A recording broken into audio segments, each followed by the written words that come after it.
You're 29th in points. First time at Pocono in any series, but you did test here last week. You talk about that test and how you approach a track you've never been on before. It's a good thing we came last week and tested, that's for sure. Obviously, it doesn't look like we'll probably get out today.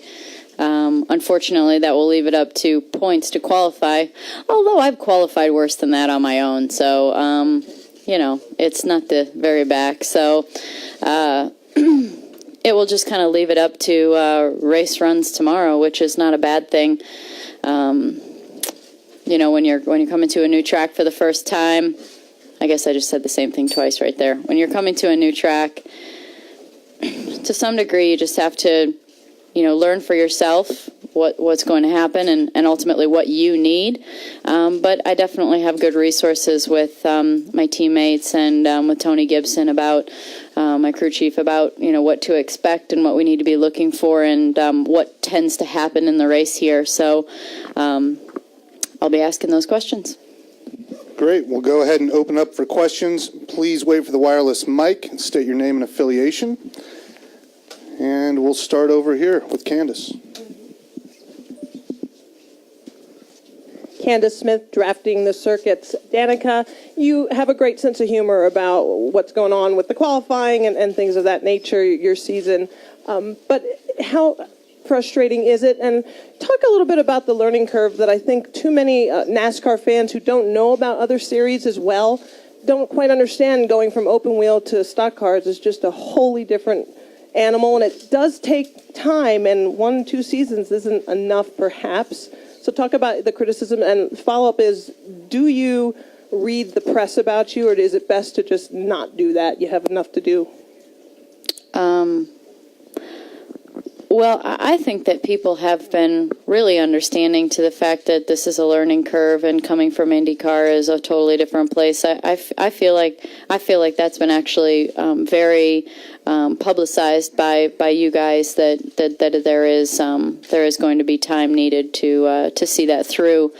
It doesn't stop me from getting mad or wanting more, and I think that's just the nature of someone competitive. There are a lot of times that my crew chief wants to remind me that I am doing a good job and that this is the first year, first year in Cup, but my second full time in stock cars, second year in stock cars. And, but, I have high expectation levels, so I don't think it's a bad quality to have, but it keeps me pushing. But on the other side, I think you guys have done a good job of educating the maybe more casual fan that it's a big transition. So, what was the other part of your question? How do I read the press? Only if I have a good weekend. If I don't, I don't. I think that that's probably, and I get it. Sometimes you do need to, and on some level, especially if you've done something that's up for judgment and criticism, maybe sometimes it's on the track, sometimes it's slightly off track kind of stuff that you say. Social media has given everyone a platform to be able to speak their mind, but what that's done is I feel like it's kind of putting your finger on the pulse of what's going to be written about. So I do think that sometimes if you're wondering what the public perception is of something, you can go ahead and read what it is, because it's probably going to be what's written. So, but being upfront about everything has always been what's worked best for me. And if people don't like me, they can at least respect my honesty in situations, hopefully. So that's just how I try and go about things, because it's impossible to make everyone happy all the time. So, to answer your question, I don't read all of my press, no, but I read some of it for sure. Only if there's a lot of pictures. My pictures are my favorite, so... John Bryan from the Focus from Broadheadsville. Have you? I know you've probably talked a lot to Tony about Pocono, but did you call Dario to find out what his take is on this track? I mean, it's a new track to him too, because they've repaved it since the last time he was here. Yeah, no. I didn't necessarily even really talk to Tony or anybody about how to drive it. I think that it's very hard for someone to say, well, you need to, really carry a lot of speed. What does that mean? I have to get out on the track, feel what it means, and then have a very specific question that I need answered. And everybody drives differently, so it's not like someone can just tell you how to drive the track. So I find that I have a lot better results through questions once I've actually done something and had a taste of what it is I'm doing. It's very difficult to come to a place that you've never seen and ask the right questions. Well, good luck at Pocono, Danica. Thank you. We'll go Jim, then come up to Scott.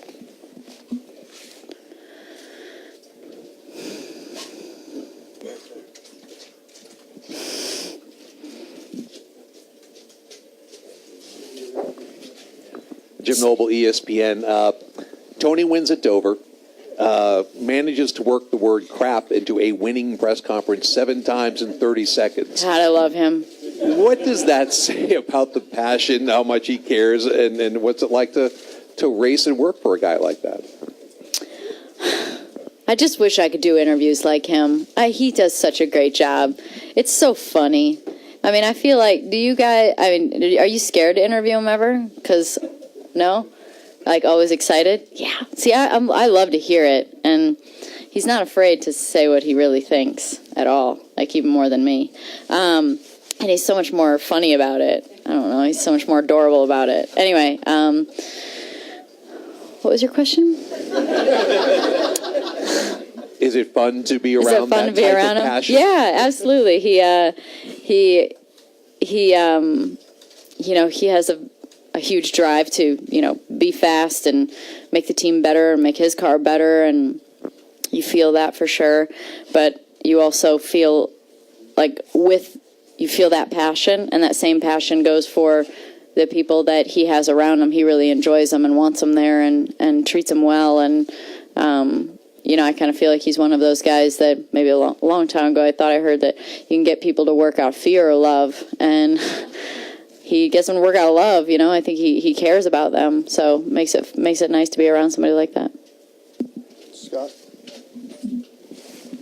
Scott Walsh from the Scranton Times-Tribune. Danica, does it ever get tiring when you get fans coming up to you or in particular maybe young boys, young girls saying that they admire you, want to be like you? How do you kind of constantly deal with that? And what kind of advice do you usually try to give them? I never, ever get sick of that. That's sometimes the best part of your day is to hear a little kid say that they look up to you or what I get a lot of the times is you get their parents saying it for them because a lot of times most kids get shy. Most kids get really shy. Some of them are very, very open and like they feel like they know you and they come and hug you, and there's that kind of perspective from I don't know what makes them like that, but some kids are very open. But it's a nice feeling. It makes it all feel kind of worthwhile on days that aren't good, and to understand, to put it in perspective that it's just one day and that it will pass, and that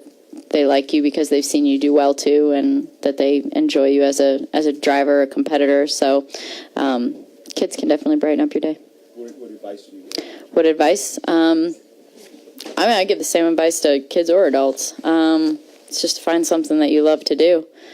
I think that's the most important thing. You guys all know you work a lot, and if you didn't like what you're doing, you're not going to be very happy. So finding something that you love to do is the most important thing. And then, if it so works out that you make a decent living at it too, then that's just a bonus sometimes. Times. Did you get a chance to talk to Tony Kanaan at all since Indy? I didn't talk to Tony, no, but I sent a message on Twitter to him that he did a nice job, obviously, and that was a long-awaited win. I spent many years in IndyCar and saw him lead many laps and run up front, and he replied. So he said thanks. And were you amazed at the nature of the racing there this year? Well, I thought the racing was really good last year. I think this car has produced some really good racing. I guess I felt like this year when I watched it, I almost felt like it had kind of almost like a speedway race feel to it of ours, where you're not sure how the cycle's going to end, because all you know is that the leader can't lead forever, and so unless someone's backing off. So it kept that kind of element of curiosity of how it was going to end. It wasn't like someone was fast and just running away with it. So they've had the last two 8,500s have been really, really good.